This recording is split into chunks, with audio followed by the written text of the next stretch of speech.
এবং মাত্র 1 বছরে ভাষাঞ্চরে আমূল পরিবর্তন, রয়েছে উন্নত জীবন ধারণের সবকিছু। রোহিঙ্গাদের জন্য কাজ করছে জাতিসংঘের 2টি দল, ইতিবাচক বলছে কমিশন।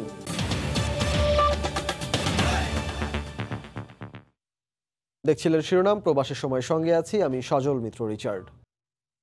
করোনার নতুন ধরন ওমিক্রন হানা দিয়েছে পাশের দেশ ভারতে। এই অবস্থায় বাংলাদেশে সংক্রমণ মোকাবেলায় সরকারি নানা পদক্ষেপের পাশাপাশি প্রস্তুত হাসপাতাল। এবার বেশি জোর দেয়া হচ্ছে চিকিৎসক ও স্বাস্থ্যকর্মীদের সুরক্ষায়। বিশেষজ্ঞরা বলছেন, বেশি সংখ্যক মানুষকে দ্রুত টিকা দেওয়ার পাশাপাশি মাস্ক পরায় অবহেলার কোনো সুযোগ নেই। রাশেদ বাপির রিপোর্ট। ডেল্টার পর করোনার নতুন ভ্যারিয়েন্ট ওমিক্রন এখন মাথা ব্যথার কারণ বিশ্বব্যাপী। শনাক্তের পর সবাই নড়ে চড়ে বসলেও কোনো মতেই ঠেকানো যাচ্ছে না অদৃশ্য এই জীবাণু। বরং ভাইরাসের নতুন এই ধরনটি ধীরে ধীরে ছড়িয়ে পড়ছে বিশ্বের বিভিন্ন দেশে। দীর্ঘ সময় পর বর্তমানে করোনায় বাংলাদেশ কিছুটা স্বস্তিকর পরিস্থিতিতে থাকলেও অমিক্রনের আতঙ্ক যেন পিছু ছাড়ছে না। ইউরোপ, আফ্রিকা হয়ে এশিয়া এবং সবশেষ ভাইরাসটি ভারতে শনাক্ত হওয়ায় সংকট যেন ঘনীভূত হচ্ছে। এ অবস্থায় হাসপাতাল কর্তৃপক্ষ বলছে, বৈজ্ঞানিক ভিত্তিতে ওমিক্রন দেশে আঘাত হানবে এমনটা ধরে নিয়েই সরকারের পাশাপাশি প্রস্তুতি গুছিয়ে নিচ্ছে হাসপাতালগুলো। তো আমরা ধরে নিয়েছি ওমিক্রন আমাদের এখানে আসবে। মাত্রা কেমন হবে, তীব্রতা কেমন হবে সেটা দেখার বিষয়, কারণ এটা যে আমরা অ্যাভয়েড করতে পারবো সেটা নয়। তো সেই ধরনের প্রস্তুতি কিন্তু আমাদের রয়েছে, পরিপূর্ণ আমরা প্রস্তুতি নিচ্ছি। গ্রাজুয়ালি যদি দেখি ওমিক্রন আমাদের এখানে বেশি আসছে, তখন আমরা নন কোভিড বন্ধ করে আবার কোভিড সেবাগুলি পরিপূর্ণভাবে চালু করব। ওমিক্রনের সম্ভাব্য আঘাত রুখে দিতে এবার হাসপাতালগুলোর সক্ষমতা বাড়ানোর পাশাপাশি জোর দেওয়া হচ্ছে চিকিৎসক ও স্বাস্থ্যকর্মীদের সুরক্ষার বিষয়ে। স্বাস্থ্যকর্মীদেরকে মনিটর করছি। রিসেন্টলি আমরা গত 1 সপ্তাহ ধরে দেখছি যে তাদের ভিতরে সংক্রমণের হার কেমন, এটা আমরা খুব সতর্কতার সাথে মনিটরিং করছি। আমরা হয়তো একটা প্রস্তাবনায় যাব যে স্বাস্থ্যকর্মীদের বুস্টার ডোজ দেওয়া যায় কিনা। তো সব মিলিয়ে স্বাস্থ্যকর্মীদেরকে কিভাবে সুরক্ষিত রাখা যায় সে ব্যবস্থা আমরা যে কোনোভাবেই হোক আমরা সেটা নিব। তবে দেশের সংক্রমণ কমার সঙ্গে পাল্লা দিয়ে সাধারণ মানুষের স্বাস্থ্যবিধি উপেক্ষার বিষয়টি শঙ্কার বলছেন বিশেষজ্ঞরা। ওমিক্রন আসার পর যেটা বলা হচ্ছে যে আসলে এর বিরুদ্ধে ভাইরাসের ফাঁকি দেওয়ার সম্ভাবনা আছে, এর বিরুদ্ধে অ্যান্টিভাইরালগুলো কার্যকারিতা কমে যাওয়ার সম্ভাবনা আছে, আশঙ্কা আছে, নিশ্চিত না। এরকম অবস্থা সবাই জোর দিয়েছে মাস্কের উপরে এবং টাইটলি ফিটেড মাস্ক। এখন কথা হচ্ছে যে আমাদের দেশে মাস্ক পরার হার যেভাবে কমেছে সেটাকে কিন্তু আসলে আইন প্রয়োগের পাশাপাশি প্রযুক্তি ব্যবহার করা দরকার এবং রাষ্ট্রের উচিত হচ্ছে, আমরা অনেকদিন যাবত বলছি যে কোটি কোটি মাস্ক সরবরাহ করা। ওমিক্রন এখনও গবেষণার পর্যায়ে থাকলেও বিশেষজ্ঞরা বলছেন, অন্য যে কোনো ভ্যারিয়েন্টের থেকে এর মিউটেশন সংখ্যা অনেক বেশি। রাশেদ বাপ্পি, সময় সংবাদ, ঢাকা। বেগম জিয়ার চিকিৎসা নিয়ে বিএনপি ইস্যু তৈরির চেষ্টা করছে বলে মন্তব্য করেছেন তথ্যমন্ত্রী ডক্টর হাসান মাহমুদ। শুক্রবার সকালে রাজধানীর মিন্টো রোডে তার সরকারি বাসভবনে ব্রিফিংয়ে তিনি বলেন, তাদের উদ্দেশ্য কখনো সফল হবে না। তারা তো অগ্নিসন্ত্রাসের রাজনীতি করে। তো আসলে বিএনপি নানা ধরনের ইস্যু খুঁজছে। তারা আশা করেছিল খালেদা জিয়ার এই ইস্যুতে তারা তাদের কর্মীদের ব্যাপকভাবে নামাতে পারবে, কিন্তু প্রকৃতপক্ষে দেখা গেছে তাদের কর্মীরাও সেভাবে নামে নাই। বিএনপি চায় বেগম খালেদা জিয়া অসুস্থ থাক এবং হাসপাতালে থাকলে তাদের রাজনীতি করা সহজ হবে। নারায়ণগঞ্জ সিটি কর্পোরেশন নির্বাচনে আওয়ামী লীগের মনোনয়ন পেয়েছেন বর্তমান মেয়র ডাক্তার সেলিনা হায়াৎ আইভী।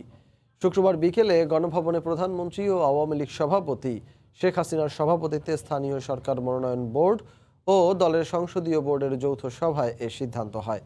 এ খবর জানার পরই এলাকায় আনন্দ মিছিল করেন আইভীর সমর্থকরা। নারায়ণগঞ্জ সিটি কর্পোরেশন নির্বাচনে আওয়ামী লীগের মনোনয়ন পেয়েছেন বর্তমান মেয়র ডাক্তার সেলিনা হায়াৎ আইভী। শুক্রবার বিকেলে গণভবনে প্রধানমন্ত্রী ও আওয়ামী লীগ সভাপতি শেখ হাসিনার সভাপতিত্বে অনুষ্ঠিত হয় দলের স্থানীয় সরকার মনোনয়ন বোর্ড ও দলের সংসদীয় বোর্ডের যৌথ সভা। সেখানেই এই সিদ্ধান্ত হয়। আমি আসলে কৃতজ্ঞ আমার দলের প্রতি, দলের সভানেত্রীর প্রতি, দলীয় নমিনেশন বোর্ডের প্রতি, যে উনি আস্থা রেখেছেন আমাদের উপরে। আমার দৃঢ় বিশ্বাস, নারায়ণগঞ্জবাসী যেভাবে আমাকে পাশে থেকে পরপর 3বার নির্বাচিত করেছেন, এইবারও ইনশাল্লাহ 16 জানুয়ারিতে আরেকটা বিজয় দিবেন।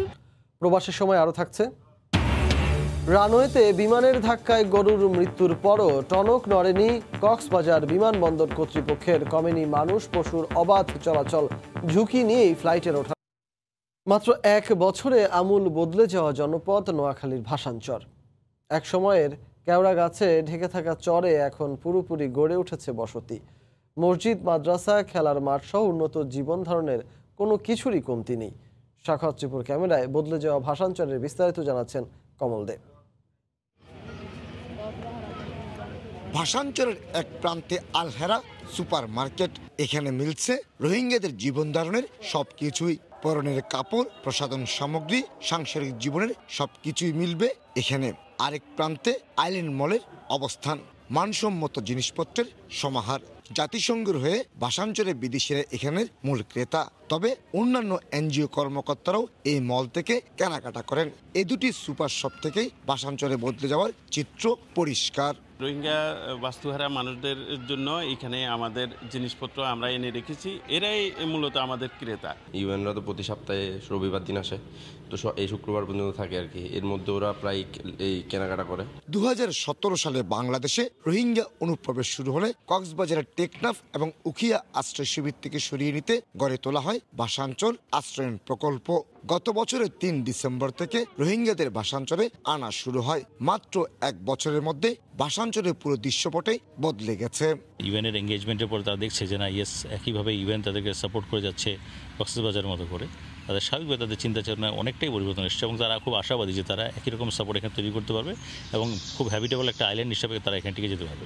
আর গত 1 মাসের মধ্যেই জাতিসংঘের উচ্চ পর্যায়ে দুটি টিমের ভাষাঞ্চলের অবস্থানকে ইতিবাচক হিসেবে দেখছেন রোহিঙ্গারা। জাতিসংঘের কার্যক্রম শুরু হলে শিক্ষা এবং স্বাস্থ্য সংক্রান্ত বিদ্যমান সমস্যাগুলো দূর হবে বলে আশা শরণার্থী বিষয়ক কমিশনের। আর খুশি জাতিসংঘ আসি আমরা শুকরিয়া করলাম আলহামদুলিল্লাহ। জাতিসংঘ তরফ তো যদি এটা যদি বালা করে যদি এই তাইবার উদ্দেশ্য যদি যে সাহায্য করে দিতে গেলে।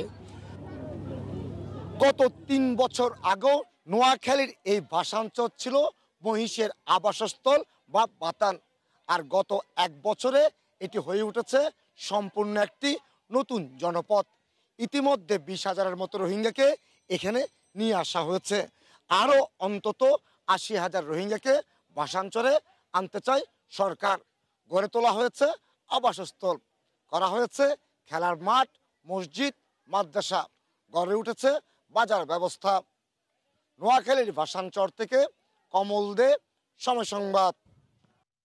কক্সবাজার বিমানবন্দরের রানওয়েতে বিমানের ধাক্কায় 2টি গরুর মৃত্যুর পরও টনক নড়েনি কর্তৃপক্ষের। এখনও রানওয়ের পাশে অবাধে বিচরণ করছে গরু, ছাগল ও কুকুর। অরক্ষিত সীমানা প্রাচীর ও ছেঁড়া কাঁটাতারের বেড়া দিয়ে ঢুকে রানওয়েতে পার হচ্ছে মানুষ, খেলা করছে শিশুরা। এমন ঝুঁকির মধ্যেই বিমানবন্দরটিতে প্রতিদিন ওঠানামা করছে 40টি যাত্রীবাহী ফ্লাইট। আরও জানাচ্ছেন সুজাউদ্দিন রুবেল। বৃহস্পতিবার দুপুর 2:30 কক্সবাজার বিমানবন্দরের রানওয়েতে অবতরণ করছে যাত্রীবাহী বাংলাদেশ বিমান। ঠিক রানওয়ের পাশে বিচরণ করছে এক গাদা ছাগল। একই স্থানে গেল মঙ্গলবার রানওয়েতে বিমানের ধাক্কায় আঘাত পেয়ে মারা যায় 2টি গরু। বিমানবন্দরের নিরাপত্তার জন্য দেয়া হয়েছে কাঁটাতারের বেড়া, কিন্তু কয়েকটি অংশে কেটে ফেলা হয়েছে কাঁটাতার, যা দিয়ে অবাধে প্রবেশ করছে মানুষ, কুকুর, গরু ও ছাগল। হেঁটে পার হচ্ছে রানওয়ে। বল নিয়ে খেলছে শিশুরাও। নিরাপত্তার দায়িত্বে একজন আনসার সদস্য থাকলেও তিনি নির্বিকার। এখানে ফাঁকা আছে, তো ফাঁকা দিয়ে মানে ছাগল ঢুকে আমরা দূরে দিই, মানুষ আসতে চায় আমরা বাইর করে দিই, আমরা আসতে দিই না। বিমানবন্দরের অনেকাংশে নেই সীমানা প্রাচীর, তাই দ্রুত যাতায়াতের জন্য রানওয়েকে সড়ক হিসেবে ব্যবহার করছে অনেকেই। এজন্য বিমানবন্দর কর্তৃপক্ষ ও নিরাপত্তা রক্ষীদের গাফিলতি রয়েছে বলে অভিযোগ স্থানীয়দের। এরা এখানে ডিউটি ঠিকমতো করে না, তার জন্য এখানে গরু, ছাগল, লোক এরা ঢুকতে পারে বিমান ল্যান্ড করতে। কাটাতারিটা ফাঁকা আছে, এই জায়গায় গরু চলাফেরা করে এবং মানুষ সবসময়ের জন্য যাতায়াত করে। বিমানের যাত্রীরাও বলছেন বিমানবন্দরের অব্যবস্থাপনা দূর করার পাশাপাশি নিরাপত্তা ব্যবস্থা জোরদার করার। চারপাশ থেকে ঘেরাও করা উচিত, সেগুলো করা হচ্ছে না বিধায় অনেক মানুষজন এই রানওয়েতে ঢুকে যাচ্ছে। তবে নিরাপত্তার দায়িত্বে থাকা এপিবিএনের এই কর্মকর্তা জানালেন সমস্যাগুলো চিহ্নিত করে কার্যকরী পদক্ষেপ নেওয়া হচ্ছে। আমরা সিদ্ধান্ত নিয়েছি যে এয়ারপোর্টের জন্য পুরো একটি এপিবিএন ব্যাটালিয়ন এখানে দেয়া যায় কিনা অন্যান্য এয়ারপোর্টের মতো, এই বিষয়টি আমরা আমাদের উপরের লেভেলে জানাবো। কক্সবাজার বিমানবন্দরে উড্ডয়নের সময় বাংলাদেশ বিমানের একটি উড়োজাহাজের ধাক্কায় 2টি গরু মৃত্যুর ঘটনা তদন্তে বুধবার 4 সদস্যের তদন্ত কমিটি গঠন করা হয়। প্রত্যাহার করা হয় আনসারের 4 জন সদস্যকে। সুজাউদ্দিন রুবেল, সময় সংবাদ, কক্সবাজার। সিটি কর্পোরেশনের ময়লার গাড়ি চাপায় শিক্ষার্থী নিহতের পর লাপাত্তা 2 সিটির বেশিরভাগ অবৈধ গাড়ি চালক। এতে ময়লা অপসারণ নিয়ে সৃষ্টি হয়েছে জটিলতা। সড়কের বেশিরভাগ স্থানেই পড়ে আছে গৃহস্থালীর ময়লা। নিজামুদ্দিনের ক্যামেরায় সাদাত রহমতুল্লাহর রিপোর্ট। রাতেই যে ময়লা অপসারণ হওয়ার কথা ছিল তা গত কয়েকদিন ধরেই পড়ে আছে সড়কে। রাজধানীর সড়ক এখন ময়লার দখলে। সিটি কর্পোরেশনের গাড়ির বৈধ চালক না থাকায় ময়লা স্থানান্তরে তৈরি হয়েছে জটিলতা।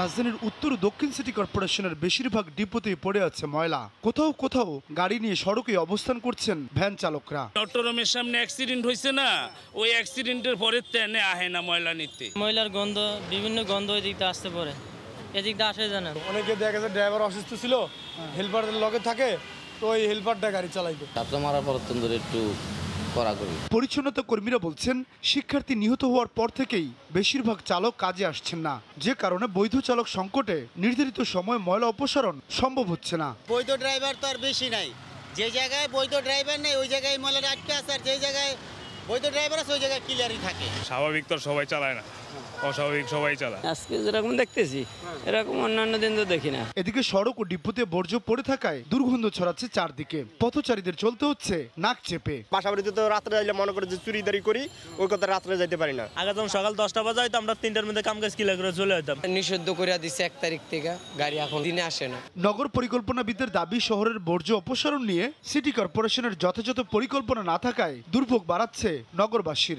অদক্ষ ব্যবস্থাপনা এবং প্রশিক্ষণহীন জনগণ দ্বারা পরিচালিত সিটি কর্পোরেশন সমূহের বর্জ্য ব্যবস্থাপনার মতো অত্যন্ত গুরুত্বপূর্ণ কার্যক্রমটি খাদের কিনারায় দাঁড়িয়েছিল, এটি এখন পরিষ্কার।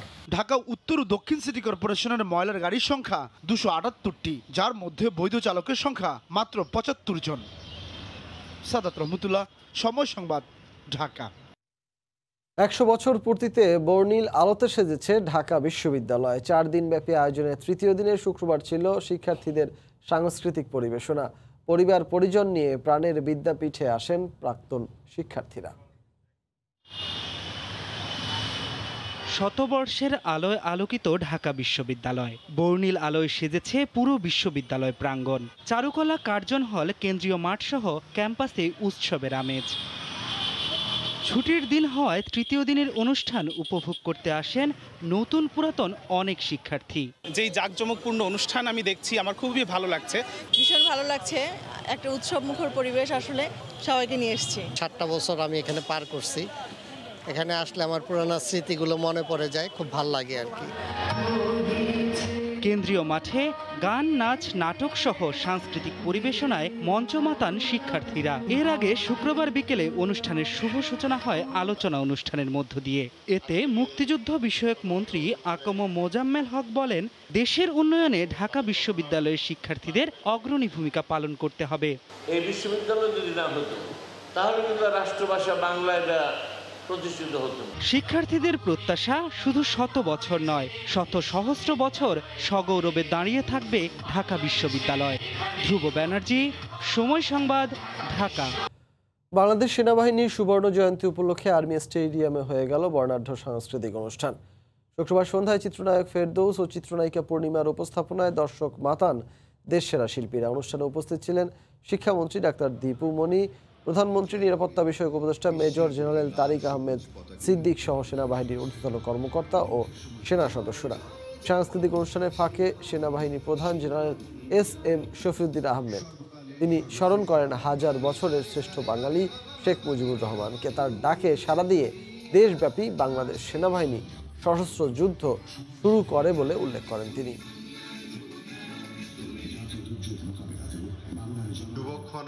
সেনাবাহিনী প্রধান হিসেবে আজকে এখানে জাতির পিতার স্বপ্ন ছিল বিশ্বমানের একটা সেনাবাহিনী দেখার, আর তার সেই স্বপ্নকে তার সুযোগ্য কন্যাই বাস্তবে রূপ দিয়েছেন। বাংলাদেশ সেনাবাহিনীর রয়েছে একটি গর্ব করার মতো ইতিহাস। আমরা কিন্তু একটা গৌরবময় যুদ্ধের ভিতর দিয়ে বিজয় অর্জন করার পরে এই সেনাবাহিনী গঠিত হয়েছে। আমি সেনাবাহিনী প্রধান হিসেবে ব্যর্থভাবে ঘোষণা করতে চাই যে বাংলাদেশ সেনাবাহিনীর প্রতিটি সেনা সদস্য তাদের জীবনের শেষ রক্তবিন্দু দিয়ে হলেও দেশের সেবায় সবসময় নিয়োজিত থাকবে। বাংলাদেশের জনগণ ফিলিস্তিনের পাশে ছিল, ভবিষ্যতেও থাকবে। রাজধানীতে শান্তি পরিষদের আন্তর্জাতিক সেমিনারে বক্তারা একথা বলেন। শুক্রবারে বিকেলে ঢাকা ক্লাবে বিশ্ব শান্তি পরিষদের নেতাদের উপস্থিতিতে সেমিনারে সভাপতিত্ব করেন বাংলাদেশ শান্তি পরিষদের সভাপতি মোজাফফর হোসেন পল্টু। মূল প্রবন্ধ উপস্থাপন করেন পরিষদের সম্পাদক মণ্ডলীর সদস্য ও সুপ্রিম কোর্টের আইনজীবী হাসান তারিক চৌধুরী। সেমিনারে বিদেশি প্রতিনিধিরা বলেন, সাম্রাজ্যবাদ কোনোভাবেই ফিলিস্তিনের বিজয়কে ঠেকিয়ে রাখতে পারবে না।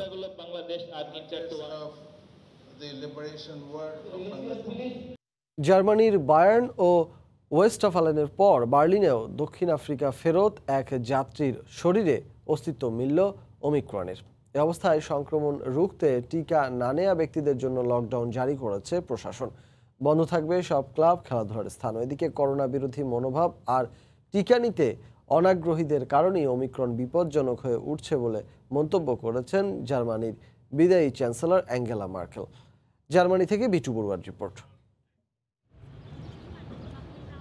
শুধু জার্মানি নয়, পুরো বিশ্বে আবারও আলোচনায় কোভিড-19। জার্মান জাতীয় স্বাস্থ্য সংস্থা রবার্ট কোখ ইনস্টিটিউট জানিয়েছে, গেল একদিনে রেকর্ড ৭৪,০০০ মানুষ যেমন নতুন করে আক্রান্ত হয়েছে, তেমনি প্রায় ৪০০ মানুষের প্রাণ গেছে করোনায়। তার উপর করোনার নতুন ভ্যারিয়েন্ট ওমিক্রনের আতঙ্কে পুরো দেশ। দেশটির বায়ার্ন, হ্যাসেন, নর্থ ওয়েস্টফালেনের পর এবার বার্লিনেও আফ্রিকা ফেরত এক যাত্রীর শরীরে ওমিক্রনের অস্তিত্ব খুঁজে পেয়েছে স্বাস্থ্য বিভাগ। এরই মধ্যে সংক্রমণ রুখতে কঠোর নিয়ম বেঁধে দিয়েছে প্রশাসন। এছাড়াও জনসংখ্যার প্রতি ১ লাখে ৩৫০ জনের বেশি আক্রান্ত হলেই বন্ধ করে দেয়া হবে সব ক্লাব, ডিস্কো, খেলাধুলার স্থানসহ বিনোদনমূলক পার্ক। এমনকি ভ্যাকসিন না নেওয়াদের জন্য আসতে পারে সর্বোচ্চ কড়াকড়ি। এদিকে বড়দিন পালন সীমিত করার পাশাপাশি নতুন বছর বরণে আতশবাজি বিক্রি ও ফোটানোয় নিষেধাজ্ঞা আরোপ করেছে প্রশাসন। এদিকে দিনের পর দিন বড় হয়ে উঠছে ঝুঁকিপূর্ণ রোগীদের আইসিইউ সংকট। নাগরিকদের টিকা গ্রহণের সাথে সাথে স্বাস্থ্যবিধি মানতে ম্যার্কেল সরকারের নির্দেশনা থাকলেও তা অনেকেই মানেননি। আর তাই করোনার চতুর্থ ঢেউ বিপজ্জনক হয়ে ওঠাকে হতাশাজনক বলছেন বিদায়ী চ্যান্সেলর ম্যার্কেল। এমন পরিস্থিতিতে আমি খুবই অসুখী, তবে যত তাড়াতাড়ি সম্ভব যে কোনো মূল্যে আমাদের ভয়ঙ্করী করোনার এই চতুর্থ ঢেউকে ভাঙতেই হবে। করোনার বিরুদ্ধে এই লড়াইয়ে আমাদের সবাইকে শামিল হতে হবে। উচ্চমাত্রার সংক্রমণ রুখতে এই মুহূর্তে তিনি সংসদে থাকলে সবার জন্য টিকা গ্রহণ বাধ্যতামূলক করতে ভোটাভুটির ব্যবস্থা করতেনও বলে জানান অভিজ্ঞ এই চ্যান্সেলর। ইউরোপে সবচেয়ে বেশি মানুষের বাস এই জার্মানিতেই, তাই অসতর্কতা ও অসাবধানতার কারণে দক্ষিণ আফ্রিকার এই ওমিক্রন ভ্যারিয়েন্ট কেড়ে নিতে পারে অনেক মানুষের প্রাণ, এমনটাই আশঙ্কা এদেশের সংক্রমণ বিশেষজ্ঞদের। তাই এই মুহূর্তে টিকা নেওয়ার কোনো বিকল্প দেখছেন না চিকিৎসা বিজ্ঞানীরা। জার্মানি থেকে বিটু বড়ুয়া, সময় সংবাদ। কাতারে আবারও ঘুরে দাঁড়াচ্ছে প্রবাসী বাংলাদেশিদের রেস্টুরেন্ট ব্যবসা। দেশটিতে সবচেয়ে বেশি সংখ্যক প্রবাসী এই ব্যবসার সাথে জড়িত। করোনার কারণে দীর্ঘদিন ক্ষতি কিছুটা কাটিয়ে আবার নতুন করে ঘুরে দাঁড়ানোর চেষ্টা চালিয়ে যাচ্ছেন রেস্টুরেন্ট ব্যবসার সাথে জড়িত প্রবাসী ব্যবসায়ীরা। কাতার প্রতিনিধি আনোয়ার হোসেন মামুনের তথ্য ও ছবি নিয়ে রিপোর্ট। কাতারে করোনার কারণে দীর্ঘদিন রেস্টুরেন্ট ব্যবসায় ছিল ধস। এতে বিপাকে পড়েছিলেন প্রবাসী বাংলাদেশি রেস্টুরেন্ট ব্যবসায়ীরা। দেশটিতে বর্তমানে করোনা পরিস্থিতি স্বাভাবিক হয়ে আসায় আবারও ঘুরে দাঁড়াচ্ছে রেস্টুরেন্ট ব্যবসা। 2022 সালের ফুটবল বিশ্বকাপ সামনে রেখে অনেকে আবার নতুন করে শুরু করেছেন এই ব্যবসা। ভালোভাবে ঘুরে দাঁড়ানোর আশা তাদের। করোনার কারণে আমরা অনেক লস হয়ে গেছে, এটা বন্ধ হয়ে গেছে। এখন আমরা নতুন করে ফিরোজ আব্দুল আজিজ এখানে ভালো করে ঘুরে দাঁড়ানোর চেষ্টা করতেছি। মোটামুটি হোটেল বিজনেসগুলো অনেক ভালো হইতেছে, এই কারণে মোটামুটি অনেক বাংলাদেশি ভাইয়েরা হোটেল ওপেন করতেছে। মোটামুটি এখন ব্যবসা পরিস্থিতি খুবই ভালো। আলহামদুলিল্লাহ করোনার অবস্থা খুবই ভালো, ব্যবসা বাণিজ্য খুবই ভালো যাইতেছে। সে উপলক্ষে আমরা একটা রেস্টুরেন্ট চালু করলাম। কাতারের বিভিন্ন সিটিতে বাংলাদেশিদের মালিকানাধীন প্রায় 500 রেস্টুরেন্ট রয়েছে। ধারণা করা হচ্ছে এই খাতে ভিনদেশি ও স্বদেশি রেস্টুরেন্টে কর্মরত রয়েছেন 10,000-এর বেশি বাংলাদেশি। সময় সংবাদ, কাতার।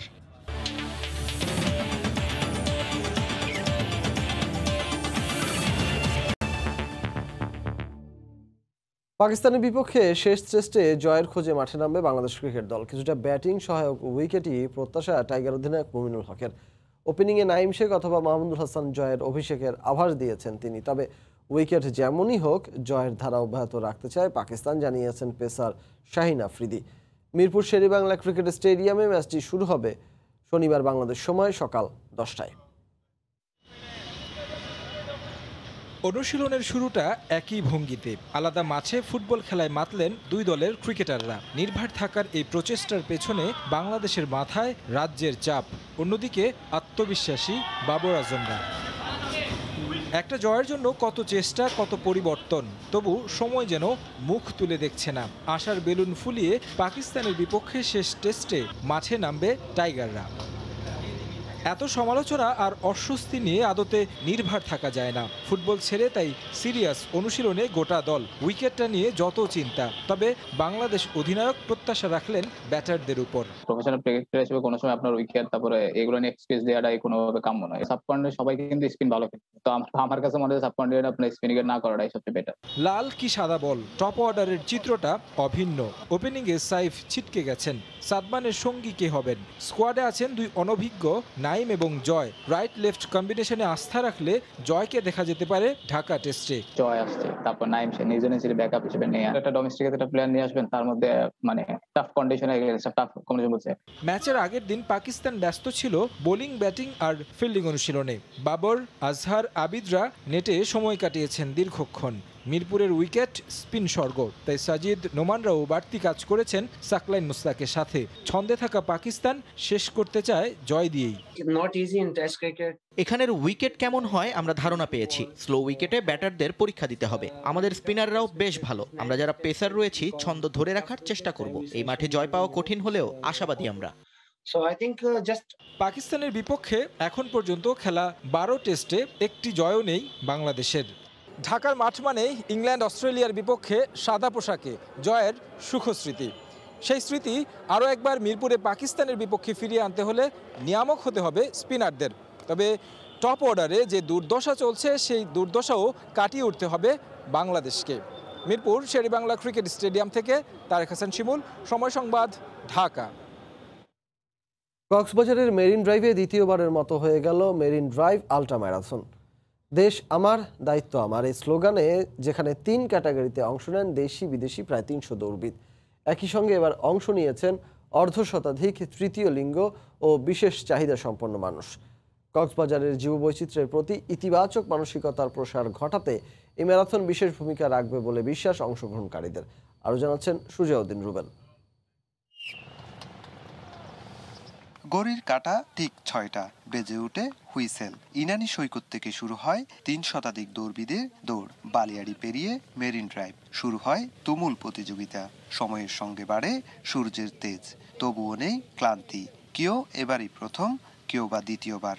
অংশ নিতে পেরে দারুণ খুশি তারা। পরিবেশ অসাধারণ সুন্দর, এসে মন ভরে গেছে যে এই যে সাগর দেখছি, সুন্দর বাতাস, পরিবেশটা সুন্দর। ম্যারাথন বলতে আসলে শরীরের ফিটনেস না, এটা আসলে এক ধরনের কমিউনিটি এবং দেশের দায়িত্ববোধটাকে জাগ্রত করার জন্য আসলে এই ধরনের ম্যারাথনের আয়োজন। সুস্থ থাকার জন্য, ডাক্তার থেকে দূরে থাকার জন্য, কর্মক্ষম থাকার জন্য, সুন্দর তারুণ্য দীপ্ত থাকার জন্য আমরা দৌড়াই। রানিং বাংলাদেশের কমিউনিটি ধীরে ধীরে অনেক বৃদ্ধি পাচ্ছে, এটা আমাদের জন্য আশাব্যঞ্জক। অরণ্যে ঘেরা পাহাড় আর বিশ্বের দীর্ঘতম সমুদ্র সৈকত দেখতে দেখতে টেকনাফ সৈকতে শেষ হবে দৌড়।